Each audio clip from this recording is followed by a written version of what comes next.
কবি বীরেন্দ্র চট্টোপাধ্যায়। আজকে শোনাবো তারই একটি কবিতা, এসো আমরা প্রেমের গান গাই। রাজা দেখলাম, রানী দেখলাম, এবার একটু মানুষের কাছে বসতে চাই। এসো আমরা প্রেমের গান গাই। এসো আমাদের প্রিয় কবির কাছে যাই, তাকে বলি, আপনি গাছ, ফুল, পাখি ভালোবাসেন, আপনি মানুষ ভালোবাসেন। প্রেমের গান গাইতে আমাদের গলা কেঁপে যায়, আপনি আমাদের গান শেখান। এবার আমরা আমাদের প্রিয় কবির কাছে ফিরে যাব। তিনি আমাদের সেই গান শোনাবেন যা তুমি আর আমি গাইতে চাই। এইসব ছাইপাশ কবিতা আর ভালো লাগে না, আর ভালো লাগে না ওদের মুখের ওপর ঘৃণার কবিতা ছুড়ে দিতে। এ কোনো মানুষের জীবন নয়, এ কবির জীবন নয়। কিন্তু আমাদের চারপাশে বড় বেশি অন্ধকার। অন্ধকারে আলাদিনের দৈত্য আমাদের পথ রুখে দাঁড়ায়। সে আমাদের কাছ থেকে কবিতা লেখার খাজনা চায়।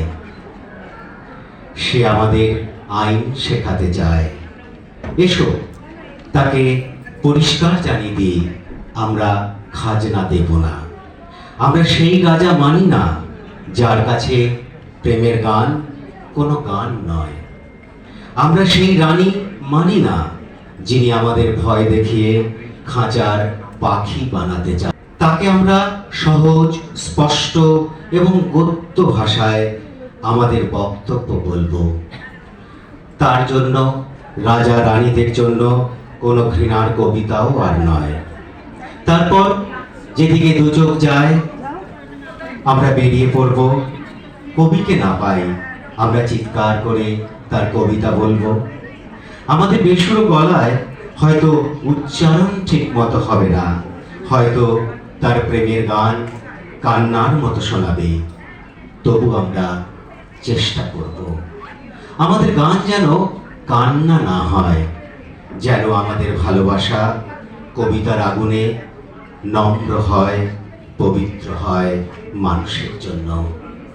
আমরা মানুষকে স্পর্শ করতে চাই।